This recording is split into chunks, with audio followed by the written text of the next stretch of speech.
Look at this phrase, मैं समझ रहा हूँ.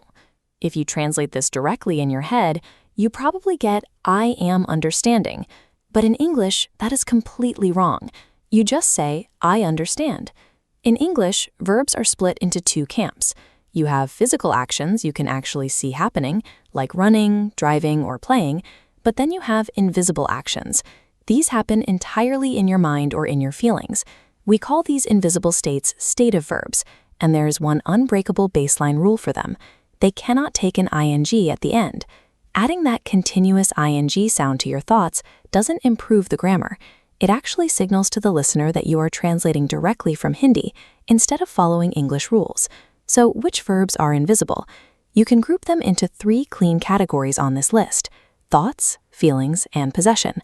Under thoughts, we have words like know and understand. Under feelings, like and want. And for possession, belong and own. Notice the green check marks next to the simple forms and the red X's next to the ing forms. Phrases like I am knowing or it is belonging are incorrect. Think about being hungry. You don't say I am wanting a sandwich. You say I want a sandwich. With these pure stative verbs, a feeling or a thought is an absolute state. It either exists right now or it doesn't. Because there is no halfway point, the concept of continuous time doesn't apply to them. English grammar has a messy middle. Some verbs can act as both states and actions, and the word think is a common example. Look at this split screen. On the left side, think means holding a static opinion, like a light bulb turning on. On the right side, it means the active process of running your brain, like spinning gears. If you are saying mujhe hokta hai, expressing an opinion, you use the simple I think. If you are saying dimag chalana, actively working through a problem, you use the continuous I am thinking. Let's test this.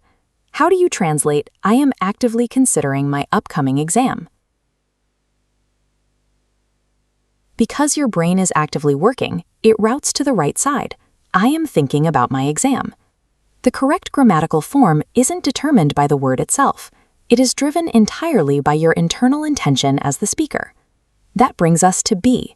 It is usually a stative verb. You are tall, you are smart. But native speakers use being under one specific condition. This chart shows the difference.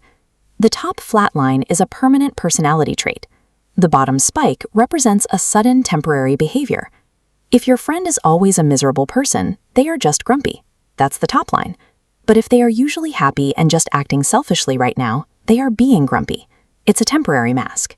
You can only use being to describe an attitude or action that a person has the active, conscious ability to control in that exact moment. Using this distinction allows you to describe a passing mood without making it sound like a permanent personality trait. Let's apply what you've learned. Look at these 2 options on screen. If you want to share your opinion of this grammar lesson, which one is correct? Type your answer in the comments right now. Committing to your answer is how you lock in your active recall. Stative verbs are a core component of B1 and B2 level English. Getting this right is a clear sign of progress toward formal accuracy. Here is your summary graphic for today. Notice the pure stative verbs on top with a strict ban on ing, and your dual nature exceptions safely boxed at the bottom. Pause the video and take a screenshot of this rule board for your personal study notes. Stripping the ing from these mental and feeling verbs addresses a common pattern of linguistic interference. It ensures your sentences follow the standard rules of English grammar, rather than the logic of a direct translation.